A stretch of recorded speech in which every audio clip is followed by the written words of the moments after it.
Com a graça do Senhor, pedimos paz e favor, que a alegria se faça presente e a tristeza se faça ausente.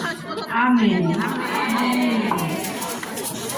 Gente, agora vamos chamar o nosso mestre, né, para fazer a saudação final e a gente ir para outra casa.